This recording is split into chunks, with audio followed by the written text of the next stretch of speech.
I'm sitting in a glass conference room with my hands folded neatly in front of me, the way you're taught to sit when you don't want to look defensive. Across the table are two people from HR and one from legal. No one raises their voice. No one looks uncomfortable. It's calm enough that I almost forget why my throat feels tight. This is the final version, the HR manager says, sliding a document toward me. The title is Termination for Cause. For a moment, I assume it's procedural language, a classification, something that sounds worse than it is. I've worked in compliance long enough to know how dramatic phrasing can be. Then, I read the first line. Failure to meet documented role expectations, resulting in reputational risk. Documented. Legal explains that the decision is based on patterns, accumulated concerns, recorded resistance to structure. His tone is kind, almost apologetic, like he's delivering weather. I ask where my director is. He provided written input, HR says. He won't be joining us today. A pen is placed carefully at the edge of the table, not touching me. They tell me I don't have to agree with the document, only acknowledge receipt. Receipt.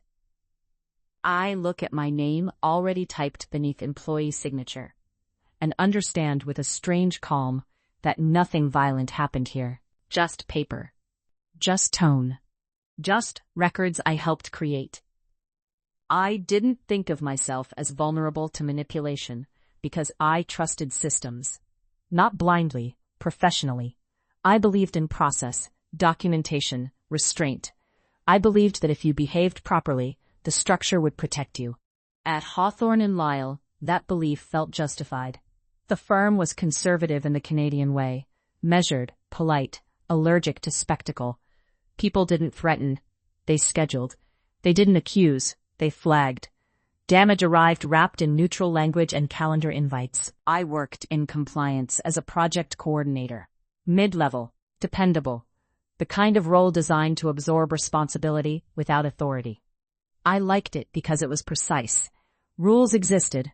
If something went wrong, there was usually a place to point. When Graham joined as director of operations, I felt relieved. He spoke softly, asked thoughtful questions, and never wasted words. He didn't disrupt the culture. He refined it. You're carrying risk without protection, he told me during our first one-on-one. That's not fair to you. That sentence felt like advocacy.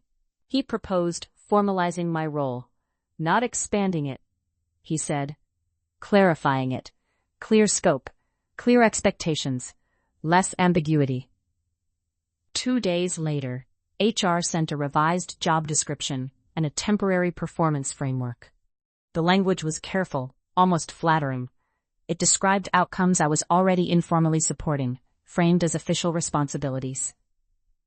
I noticed the shift, but didn't name it. Lines like ensure stakeholder satisfaction and maintain proactive resolution of escalations sounded reasonable in isolation. They weren't lies, they were just wide. I asked one question by email, politely, carefully, about the scope of stakeholder expectations. Graham replied quickly, broad, but you're already doing it. This just recognizes your capability. Capability felt like trust. Trust felt earned. HR followed up, please acknowledge receipt so we can proceed. Proceed where? I didn't ask. I told myself acknowledgement wasn't agreement, that documentation was protection, that clarity prevented abuse. So I clicked. That's the part I keep returning to. Not because it was dramatic, but because it was so ordinary. No pressure. No threat. Just a system inviting me to participate in my own containment.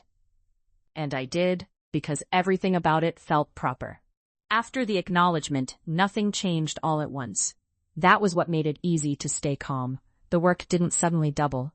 No one raised expectations out loud. Instead, things narrowed. Requests started arriving already framed as conclusions. Maya to confirm, Graham would write in meeting notes. Maya to ensure alignment. Maya to close the loop. They weren't assignments so much as assumptions. No one asked whether I had the authority to do those things. The language implied that authority had already been established somewhere official, somewhere documented. When a vendor missed a milestone, Graham forwarded the email to me with a single line. "Can you manage this?" I replied carefully, outlining compliance constraints, escalation paths, risks. He didn't answer in writing. He called. "We don't need to formalize everything," he said gently. "Use judgment." Judgment sounded empowering. What it meant in practice was that nothing I did could ever be traced back to a directive. Soon, I was mediating conversations I didn't control, smoothing tensions I didn't create, absorbing dissatisfaction that belonged to people above me.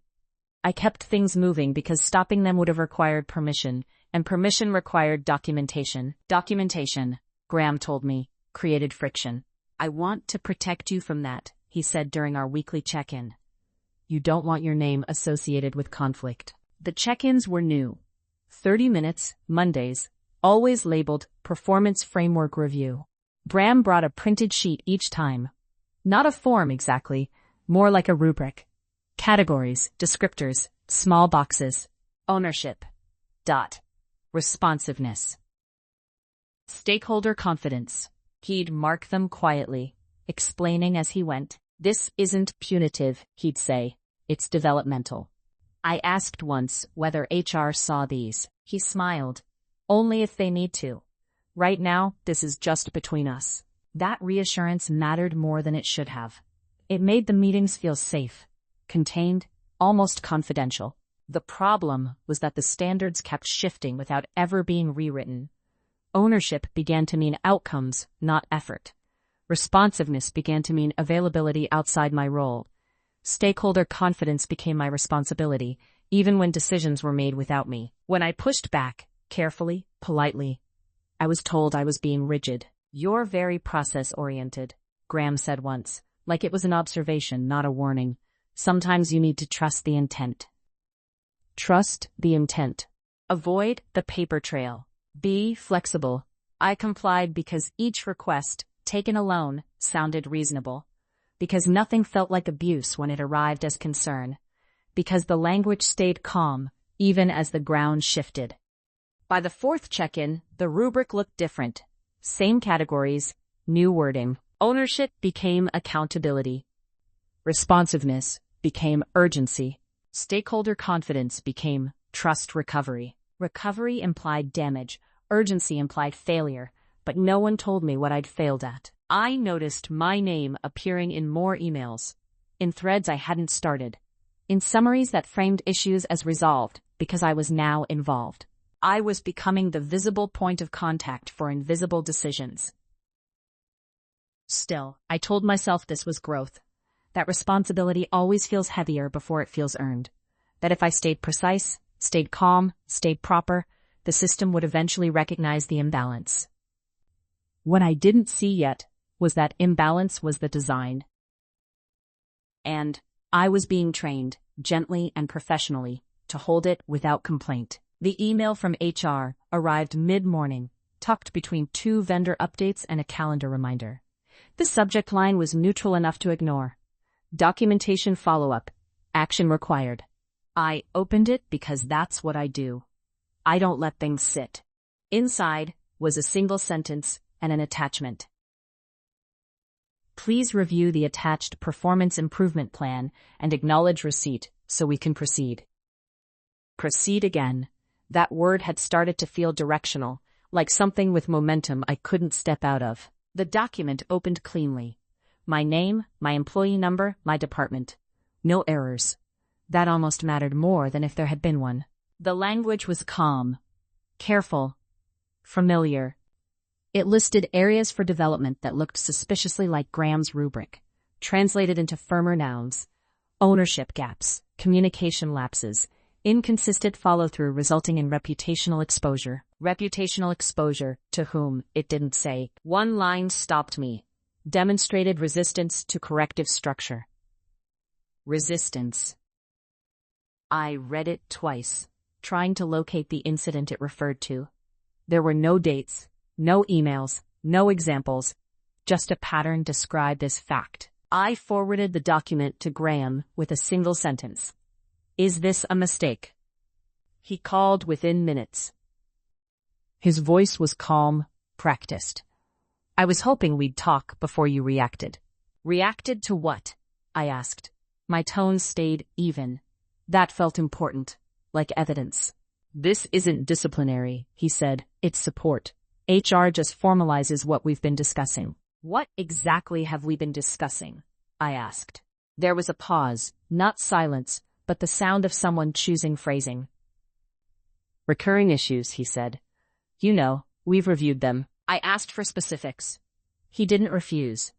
He reframed. Maya, you work in compliance. You understand how patterns matter more than incidents. That was true.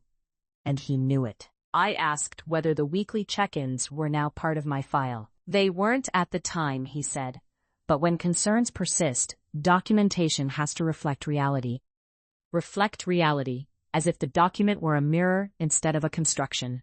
I went back to the attachment and read the action plan. It demanded outcomes I didn't control: restore stakeholder trust, prevent future escalations, ensure cross-departmental compliance. Each item ended with the same phrase: employ to demonstrate improvement. Demonstrate to whom? By when? Using what authority? At the bottom was the acknowledgement line. Not agreement, receipt. I emailed HR asking for supporting documentation. They replied politely. Acknowledgement does not indicate agreement. It confirms receipt and understanding of expectations. Understanding, another soft trap. That afternoon, a meeting invite appeared. Pip, introduction, HR, Graham, me. The agenda was attached.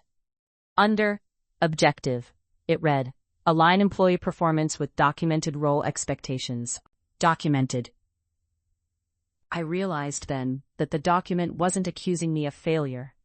It was redefining success after the fact and placing me permanently behind it. Everything was calm, professional, proper. And I was being given the chance, generously, formally, to fail my way out.